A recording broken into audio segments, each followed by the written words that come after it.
Since my last video, I've picked up the starter box for the British Army at Waterloo, and I've been painting some of those. When I say painting, obviously the point of these videos is how to not paint them. Now, when I put up my last video with just these French lads, I had a few comments about with advice or suggestions about how I should go about developing them. One thing I did to them was I put a tiny little blob of gold just on the front of their helmets. I've got this. Let's see if this trick works. I've seen people do. Yeah, there we go. Tiny little blob of gold on the front of their helmets or hats, I don't know, just to distinguish their front from their back a little bit more clearly. And a couple of people suggested to me, Bob Duckington made a comment, thank you Bob, and a couple of other people said much the same as well, that the thing to do would be to pick out faces and hands just with a blob of flesh coloured paint, and then that would give a more clear indication at the front of the unit. And he was absolutely right, and as you can see, that's exactly what I've done with this these figures. And you can see how quick and slapdash they really are. You know, I've got 1,000 of these lads to paint. I'm not going to take any time on it. It really is just to sort of give an indication from a distance about what is the front of the unit. Excuse my thumbnail. Once again, I've got the remains of spray primer on it. Anyway, so yeah, that really makes a difference. I think it does two things. It instantly tells you what the front of the unit is, and it also, for all that it's not an exercise in realism, clearly, but it also humanizes them. Or do I really mean humanizes them? It tells you that these are a group of people. It makes them come alive for whatever reason, and I think that is really appealing, and it adds very little time to the preparation process, so I think it's worth doing. I did try doing it with a flesh-coloured Posca pen.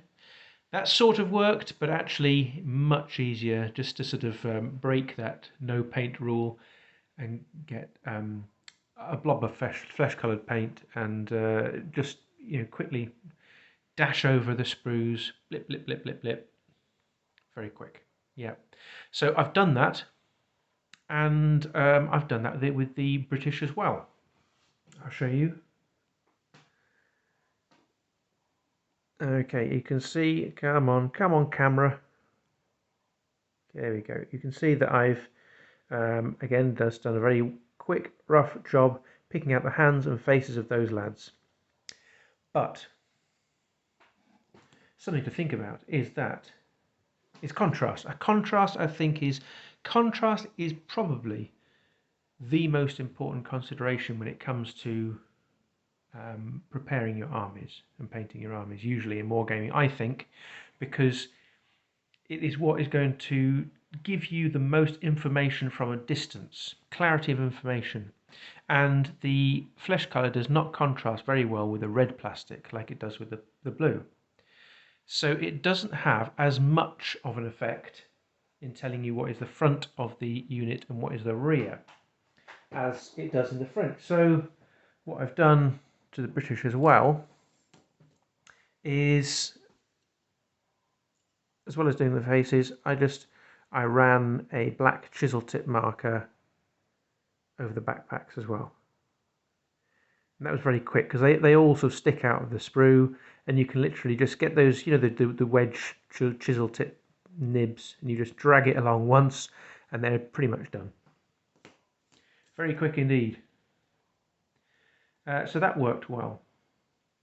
I've also, you can see, I've done the hats in black as well. I can't remember what the hats are called. Are they Shakos? Are they Busbys? There's a lot of jargon which I simply haven't learnt yet. I sort of pick it up as we go, but it's so easy to get things wrong. So I'm just calling them hats or helmets. And as you might be able to tell, I'm not the most sort of technically minded historical player. Now, what other considerations have I got going forward in this army? Well, I think I mentioned in my last video that my main opponent is quite likely to be my son. He's 8 years of age. He's interested in history and he's interested in wargaming, but does not have um, the attention span or the capacity for sort of absorbing a lot of the war games conventions that we perhaps uh, assume are going to be the bedrock of your average wargamer. So I'm not going to be playing Black Powder with him. Not yet, anyway. And I've decided that I'm probably going to be playing a slightly simplified version of this. It's Neil Thomas's Napoleonic Wargaming.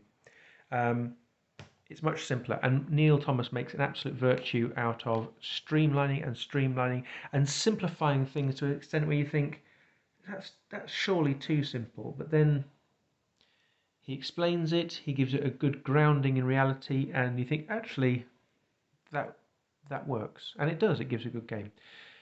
With that in mind, and bearing in mind the slight simplifications I'll be making, what do I need? What information do I need these models to convey? I need to know whether they are infantry. Well, that's easy enough to see. Infantry or cavalry. I need to know sort of whether they're elite or not.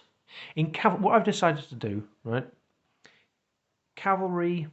Infantry elites will have gold hats, right? So that you've got my Sharps rifles here with gold hats.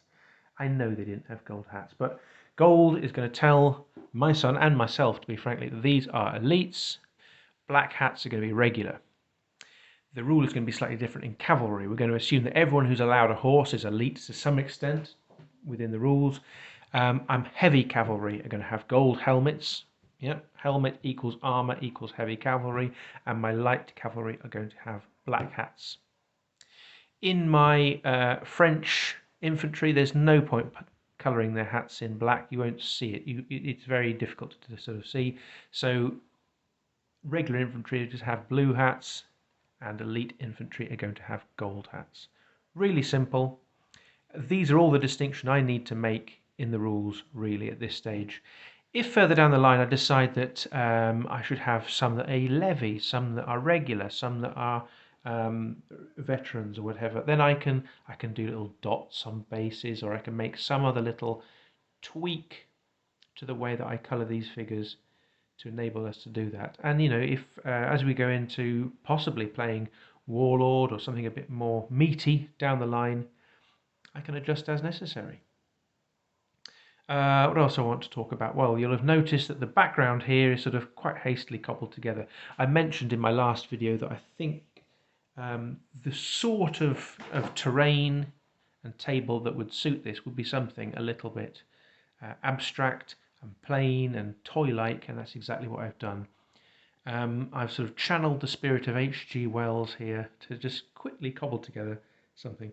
I've got these ancient old wooden building blocks. I've got loads of those, so I can make I could make La Haissante, I could make Planche Noire, excuse my pronunciation, I have no idea if those are correct. I could make just about anything. This is just an imaginary little church and a bridge. Obviously I've got roads, I've got rivers, just made from paper. This is just a great big sheet of green paper, but I've got big pieces of felt and green tablecloths and all the rest of it to use as well. I'll use something very simple for hills. I've got various things I can use for trees, but it's all about just getting something down on the table to play a game. And I think if you decide you're not going to bother about realism, if the realism is not the aim, then you can make something that's very satisfying, that is very unrealistic. I mentioned H.G. Wells. Did I? Did I mention H.G. Wells before? Anyway, I'm mentioning H.G. Wells now. H.G. Wells, as you all know, wrote arguably the first war game, domestic war game, possibly. Certainly other war games were being played in the military before.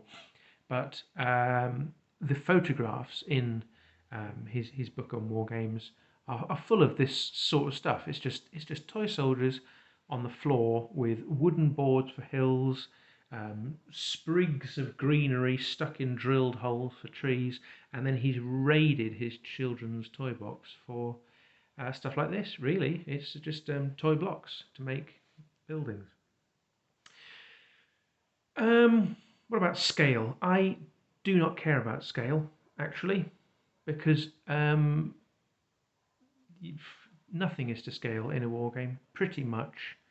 Um, and you can decide that a block of troops in this game is a battalion.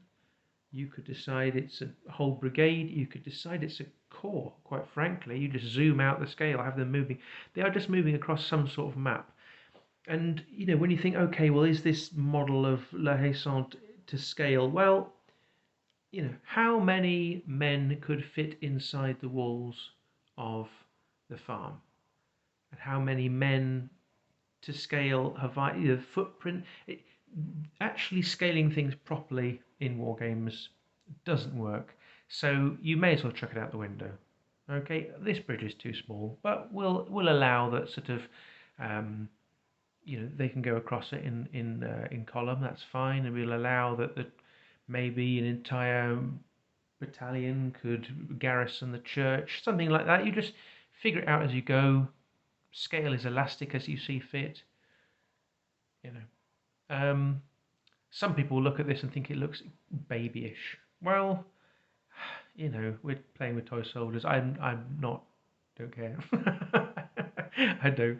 And to me, this has an appealing sort of old school look. The great virtue of this for me is that I can get it done quickly. It is half term next week, okay, and my boy and I are going to be fighting at least a few war games with this set. So I've got a few more stuff, a few more bits and pieces to colour in.